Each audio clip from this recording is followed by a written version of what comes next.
Great afternoon from SpaceX headquarters here in Hawthorne, California. It is Thursday, November 15th, just after 12:30 p.m. here on the West Coast, and just after 3:30 p.m. local time in Florida. And welcome to today's launch of the SHale-2 satellite for our customer, SHaleSat. You are looking at a live view of the Falcon 9 at Launch Complex 39A as it awaits its 3:46 p.m. Eastern Time launch from Kennedy Space Center.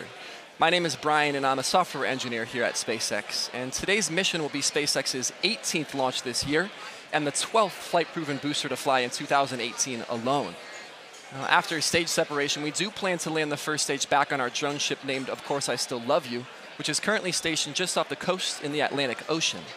Well, if successful, this will be SpaceX's 31st booster recovery. Today's launch window opens at 3:46 p.m. Eastern Time, and it closes at 5:29 p.m. Eastern Time. But we are aiming for the top of the window with the clock at T-minus 13 minutes or so and counting. Thank you, Brian. My name is Shiva. I'm an integration and test engineer here at SpaceX, and I want to discuss our launch vehicle, the Falcon 9. It's a two-stage orbital-class liquid bipropellant rocket. Now, fully assembled, the Falcon 9 is over 70 meters tall. That's longer than the wingspan of a Boeing 747 aircraft. The first of the two stages makes up the bottom two-thirds of the vehicle. You can see it behind the the Florida atmosphere. Now, at the base of the vehicle are 9 Merlin engines, which accelerate the vehicle through the thickest parts of the atmosphere to space where the stages will separate. The first stage is designed to be reflown 10 or more times with minimal refurbishment between flights.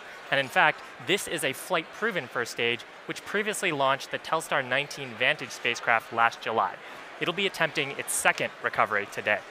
Now, as I alluded to earlier, about 2.5 minutes into the launch, the second stage of the vehicle will separate using a pressure-driven mechanical system. The second stage will then ignite its single high-efficiency Merlin vacuum engine, or MVAC, to carry SHale-2 to a geostationary transfer orbit, or GTO. At the very top of the vehicle, to protect us from the forces of friction and drag from the Earth's atmosphere and the heating that comes from the vehicle, the SHale-2 satellite is safely encapsulated in our 5-meter diameter payload fairing. It's that nose cone structure at the very tip of the rocket. Once we're out of the Earth's atmosphere, the fairing halves will jettison back to the planet, but we won't attempt to recover them today as our fairing recovery vessel, Mr. Steven, is on the West Coast. Finally, this large white truss structure that you see on the side of the vehicle is called our transporter erector, or TE. As the name suggests, it rolls the Falcon 9 to the launch pad and raises it to the vertical position. It also provides critical electrical power, launch fluids, and ground communication to the satellite and Falcon 9 until the vehicle switches to its internal power. The TE will retract slightly at liftoff, clearing the way for Falcon 9's ascent. So Falcon 9 rolled out to the pad in a horizontal configuration on that T that Shiva just mentioned, and it was mated to the SHale-2 payload at that point. That happened about 15 hours ago, the rollout procedure. About 6 hours after rollout, we went vertical into the configuration that you see on your screen now.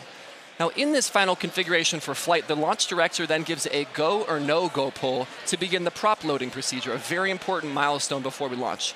That go or no-go pull was at T-minus 1 hour, and then we actually began loading propellants around 25 minutes ago at T-minus 35 minutes. Now, for our fuel, remember that Falcon 9 uses kerosene, or RP1, rocket propellant 1. For oxygen, for our oxidizer, we use liquid oxygen in the liquid phase. But in order to complete the fire triangle, we do need an igniter fluid, and for that, Falcon 9 uses something called TTEB. Now, you'll see that at T-minus 0 via that telltale green spark right before the rocket takes off. That's that TTEB, that igniter fluid. Now, regarding the status of the propellant load itself, fuel is nearly fully loaded on stage 1 and is full on stage 2.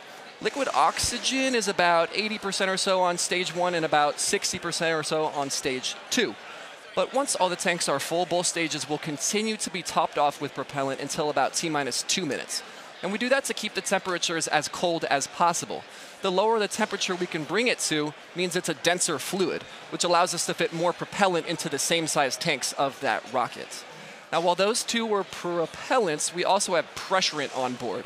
We need something that will push the propellant through the rocket engines before they light. That is very similar to a fuel injector on a car. Now, we use pressure instead of injection to push that fuel and LOX in, and the pressurant that we use for that is helium gas. Now, helium began loading into the onboard tanks before the webcast went live, but just like the fuel and just like the oxidizer, this loading and top-off process will continue with the helium until about 1.5 minutes before launch. The last milestone that's prop-related that we like to hit before liftoff is the engine chill procedure. And that's pretty simple. It's basically just where we open up the valves between the tanks and the engines, and this allows us to flow a little bit of cold liquid oxygen to the turbo pumps so that they begin to drop in the temperature before that full flow of the super chill propellant begins at liftoff. All right, and today we are launching SHALE-2 for our customer SHALE-SAT. Now, with the success of SHALE-1, which entered service in December of 2013, demand for satellite services in the Middle East and the North Africa region has continued to grow. SHALE-2 answers the demand for global connectivity by further boosting broadband delivery and broadcasting in Qatar and the entire region. Now, for those on the ground, that translates to secure communications for the business and government sectors, as well as reliable, high-quality, direct-to-home television content and more. And in order to advance space technology development in Qatar, SHALE-SAT has initiated development of new technology for the Qatar Amateur Radio Society. As part of that initiative, SHALE-2 will enable the Radio Amateur Satellite Corporation's first ever geostationary communication capability. That's going to connect users across the globe in real time, and it's expected to usher in a new exciting era for radio amateurs in the 21st century. Let's take a look at a video from SHALE-SAT about their satellite. In 2010, the Qatar satellite company, SHALE-SAT, was established to manage and develop a sustainable national satellite industry, entering into a strategic partnership with Eutelsat to operate a high-capacity satellite for Qatar's broadcasting, telecommunication and internet services.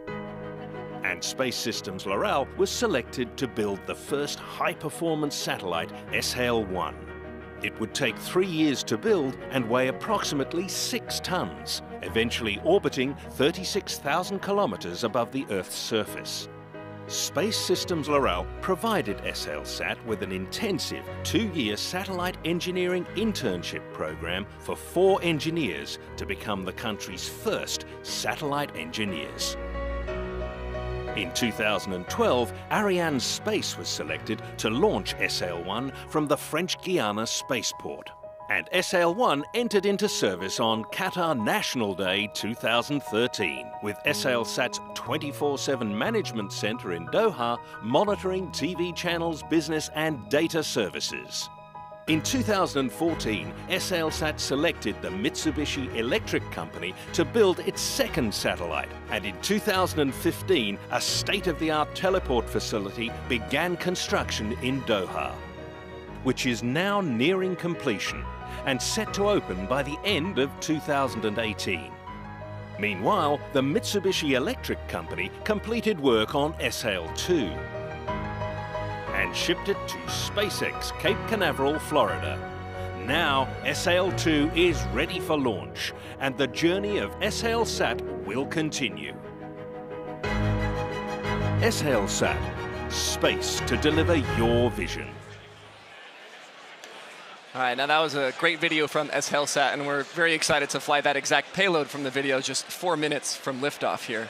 Now, Falcon 9 is moving into the final stages of the countdown as we speak.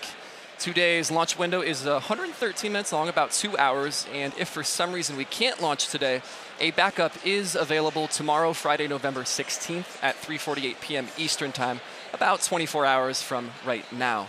Looping back to the earlier status updates, the first and second stages are basically fully loaded with fuel and with oxygen, totaling over 1 million pounds of fluid at this point. They are in their top-off procedures. Remember, that will continue until around T-minus 2 minutes, and that's just to keep everything as cold as possible. Regarding the internal systems, avionics, communications, guidance and control, those are healthy, and we are currently tracking no issues with the Falcon 9 rockets. The second thing we like to check on is the payload. SHALE-2 itself has transitioned from external to internal power onboard its own batteries, and they are currently tracking no issues as well. The third and fourth, the weather and the range, we always like to check on these because they are crucial to the successful launch. Weather balloons are released about every 10 minutes, and we saw some thick clouds and some cumulus clouds, but those have cleared and weather is go for launch. And that fourth item, the range, an ever important purpose. They have cleared the surrounding ground, water, and airspace, and they are go for launch as well.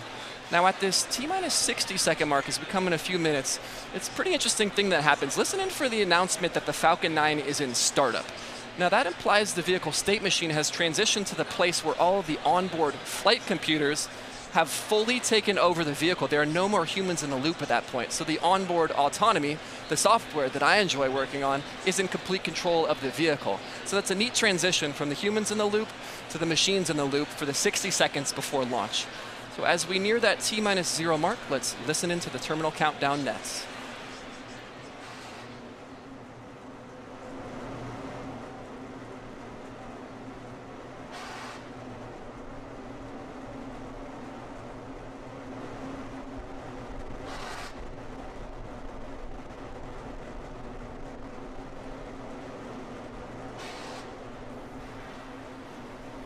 Impact TC motions are complete. Cradle arms open for strong back retract.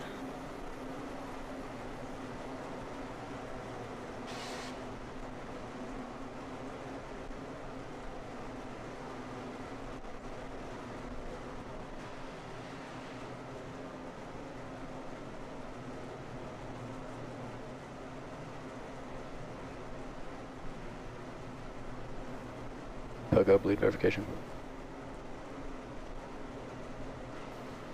Stage 1 locks close up.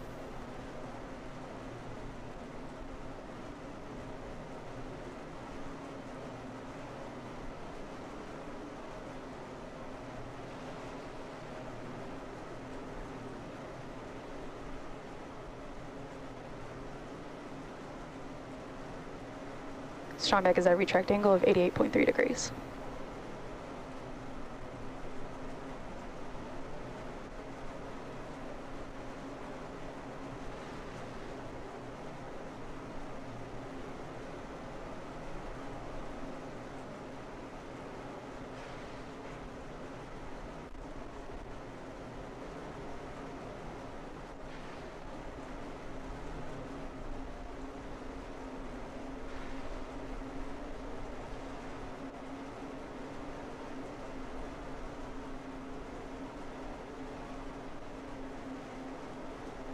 Stage 2 locks low complete.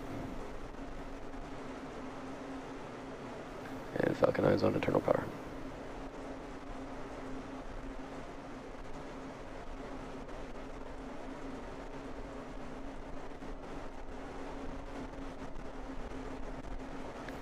Ground gas closeout starting.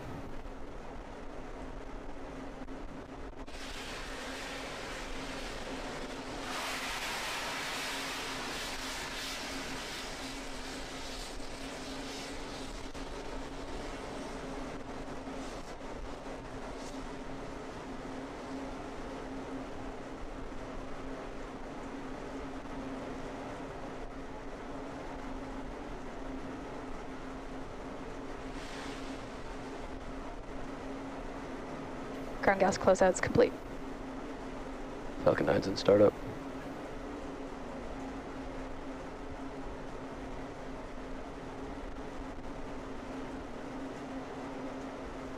Stage 2 press per flight.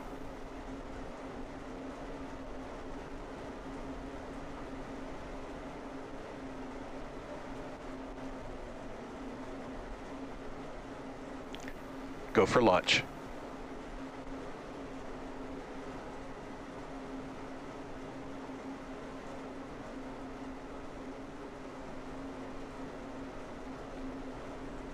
Stage 1 coming up to startup pressures. It's 15 seconds. Falcon 9's configured for flight. 10, 9, 8, 7, 6, 5, 4, 3, 2, 1, 0. Ignition. Liftoff.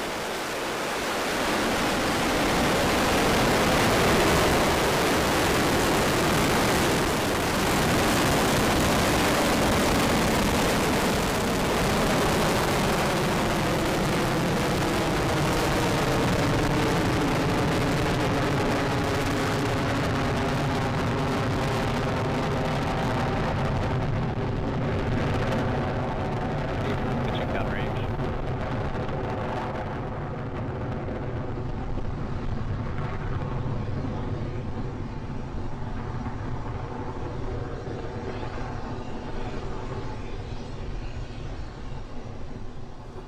Power and telemetry Now nominal. we've had successful liftoff of the Falcon 9 vehicle as it carries Stage 1 SHALE prophet 2 communication satellite to geostationary transfer orbit. Now we've cleared the towers and we are ascending. The next major milestone as we come up is max Q, that maximum aerodynamic pressure that the vehicle will experience as it goes through the thicker parts of the atmosphere. As we get higher, the density of the atmosphere decreases and there's less and less load on the vehicle. You should hear the call out for that soon.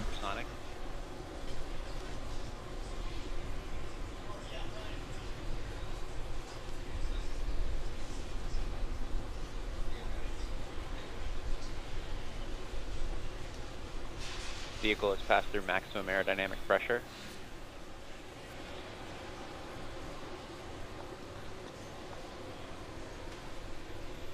And we've had max Q, so again, decreasing pressure on the vehicle as we continue to ascend through the thinner parts of the upper atmosphere. Now we're coming up on a sequence here where a few events will happen in very short succession. Those events are MECO, stage separation, and then SES-1. Those stand for MECO, main engine cutoff, stage separation, and then SES, which is second engine start number 1, the first of the 2 planned burns today. And those are, MECO is when we shut off the 9 Merlin engines of the first stage, and then once we've shut those down, we separate the 2 stages, and then once the stages are separated, the second stage engine, the Merlin vacuum engine, is exposed to space and it will begin burning. That will happen over the span of about 10 seconds, starting about 20 seconds or so from now. Again, main engine cutoff, stage separation, second engine start.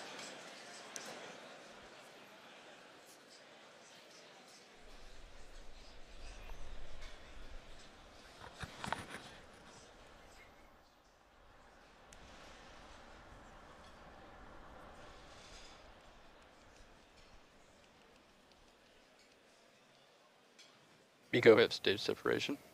Stage separation confirmed.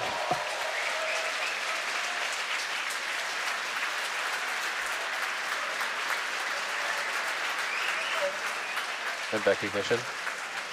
And we have had second engine start as the orange glow appears to brighten up the Merlin vacuum engine in the center of your screen. Again, transitioning the responsibilities from the first stage to the second stage. We'll follow both of those vehicles in parallel as we continue this webcast, but for now, the next major milestone is on the second stage, and that is when we deploy the fairings that encapsulate the payload. So SHALE 2 is protected from the aerodynamics of ascent by that fairing. Once we're out in space, the air is not thick, we do not need it anymore, so we drop it to reduce our total mass. That fairing deployment will occur about 10 seconds from now.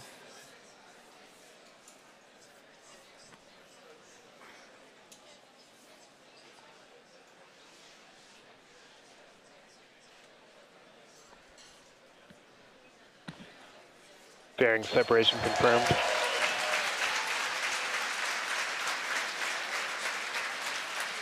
And with the fairing deployment that you saw on your screen, we now have SHALE 2 exposed to that beautiful vacuum of space. Now, second stage is going to go quiet here for a few minutes. Remember, you can see the orange on your screen. MVAC is still burning, and this is the first of the 2 planned burns for second stage. This burn will be multi-minute, and we'll return to it in a bit. We'll shift our focuses back to the left of your screen now, where the secondary mission, the landing of that first stage, is targeting the drone ship, Of Course I Still Love You, in the Atlantic Ocean. Now, just like second stage, that first stage is going to conduct 2 burns in its lifetime, and those 2 burns, we've already seen the first one, or I'm sorry, we are about to see the first one in re-entry, and then we will see the landing burn. Now, that re-entry burn is self-described. It's right before we re-enter the atmosphere. We want to slow down our velocity as much as possible. We're traveling very, very quickly. You can see on your screen, we're going 2,300 meters per second or so. It's an extremely fast velocity. We want to reduce that before we actually re-enter the thickness of the atmosphere again. So that's what the re-entry burn is doing, and that will occur about a minute and a half or so from now. Stage 2 is following a nominal trajectory.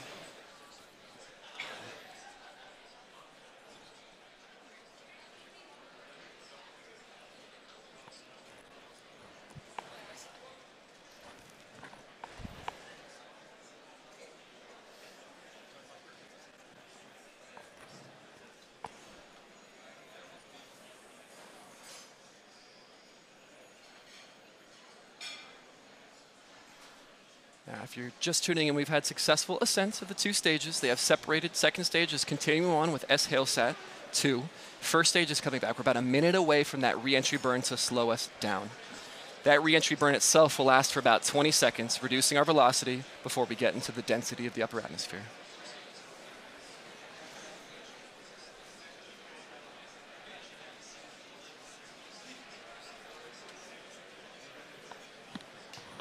few seconds away now. It's interesting to note, as you can see on the left side, we are actually engines facing the incoming air. So we're going engine first, and that's why the burn does slow us down.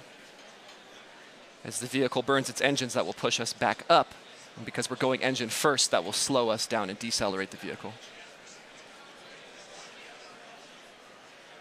Those quick puffs you're seeing are cold gas thrusters that are there to make minor attitude or position corrections on the vehicle. Stage 1 entry startup.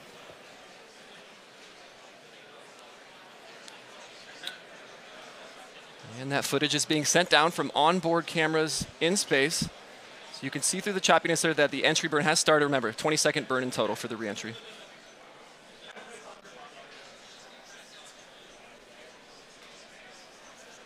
Stage 1 entry burn shutdown.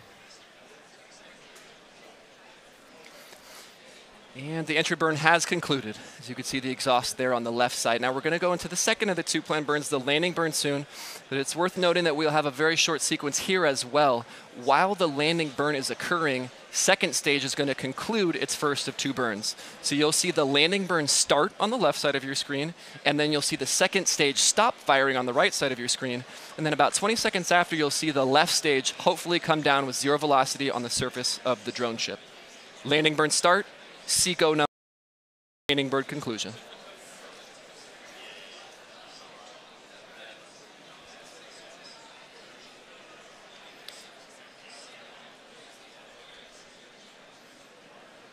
And we're about 30 seconds out again. Landing burn, SECO 1, and then landing conclusion. That feed is intermittent. If it does come back, it will show up and pip on screen.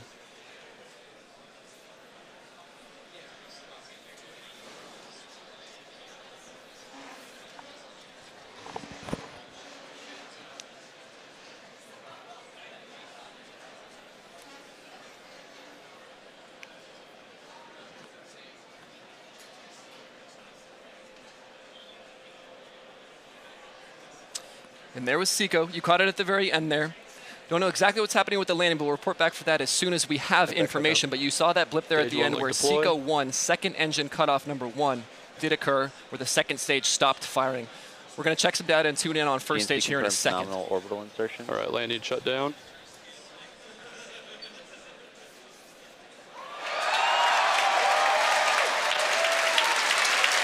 Delta signal tape. Landed on the drone ship. And there it is. The first stage has landed on the drone ship, Of Course I Still Love You, in the Atlantic Ocean for another recovery and a potential third refurbished flight of this same booster. So with good success of that secondary mission, we'll transition back to the primary mission here, which is the delivery of SHale-2 to geostationary transfer orbit. And what we're going to do here is what we call a coast phase. It's going to last for about 15 minutes. Second stage has burned its first of 2, and now it's going to coast for a bit before it's aligned properly to execute its second burn. So we're going to coast for about 15 minutes now. We'll turn to you with the deployment of the SHale-2 satellite when we return.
Bermuda as expected.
Acquisition signal, Gabon.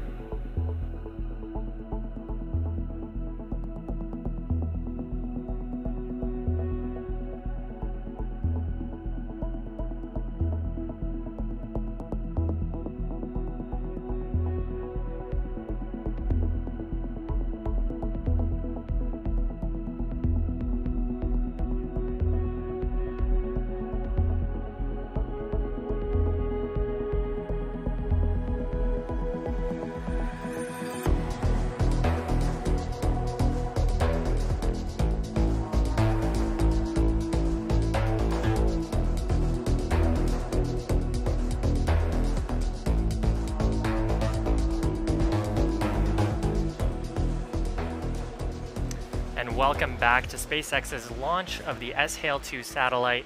Now, if you're just joining us, we've had a successful mission so far. The second stage is in a low Earth orbit, and we're just moments away from secondary engine start to take the SHALE-2 satellite up to its final geostationary transfer orbit.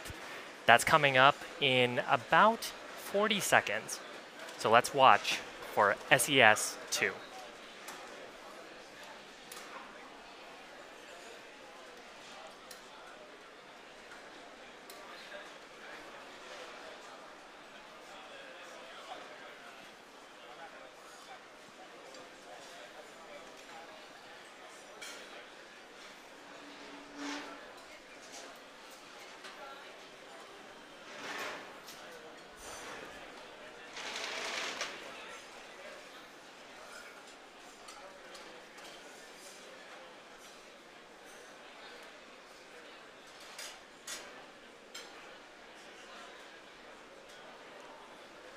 Second engine start. And we've had second engine start number 2 as that Merlin vacuum engine relights, which is not an easy feat to do out in space, to relight a vacuum engine like that. Now this burn will last for a little bit under a minute in total. So we're going to burn through about T plus 27 minutes and a half or so, at which point we'll reach SECO 2, or second engine cutoff number 2.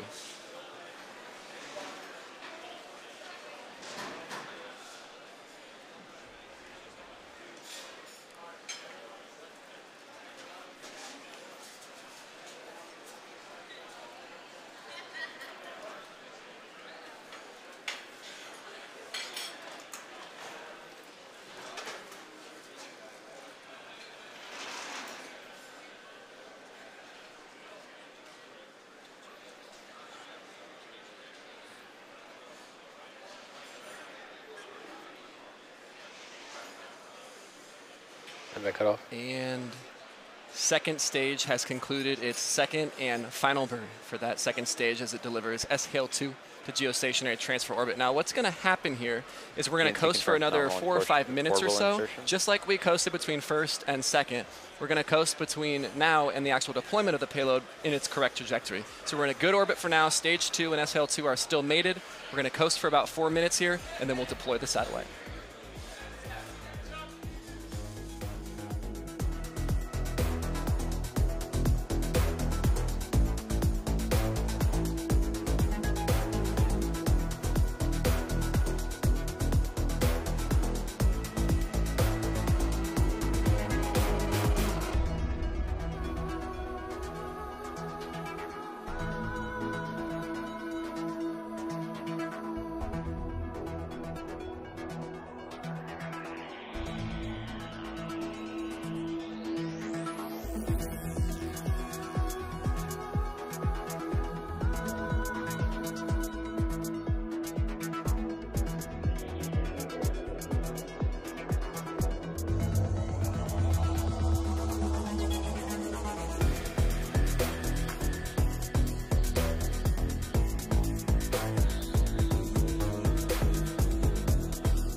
Acquisition of signal, South Africa.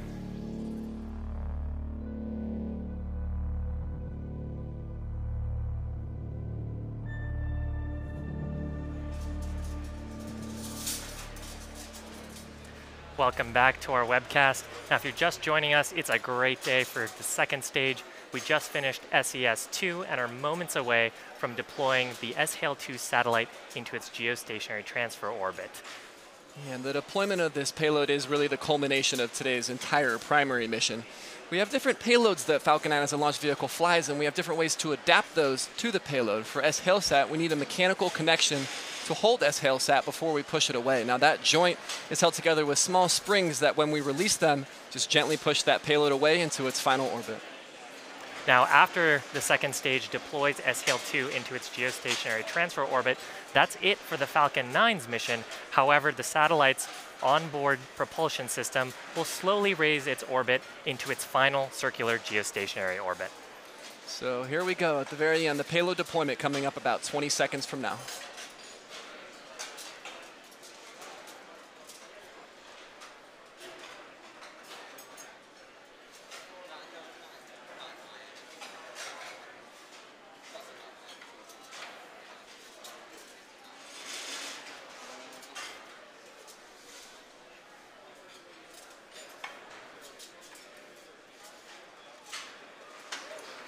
Spacecraft separation confirmed. And there it is, a beautiful sight as SHALE-2 floats away again Also to provide signal Gabon, as communications expected. from geostationary orbits. Today was a wonderful day. We'd like to extend a great thanks to our customer, SHALE-SAT, for entrusting us with today's mission. And surprisingly, SpaceX's first mission ever to be attempted in the entire month of November for the entire history of the company. Really exciting. So great day for us, great day for SHALE-SAT. We'd also like to extend our thanks to the manufacturer of today's satellite, the Mitsubishi Electric Company, as well as the 45th Space Wing for their range safety, and as always, the FAA for their licensing of today's launch. Now, we also want to thank all of you, our viewers, for joining us. If you're excited by today's launch and want to join our mission to make life multiplanetary, please visit spacex.com/careers for a list of our current job postings. Please also follow us on our social media accounts for the latest on our upcoming missions and milestones. And with that, we're going to be signing off from Hawthorne and wish you all a wonderful rest of the day. Acquisition of signal, Mauritius.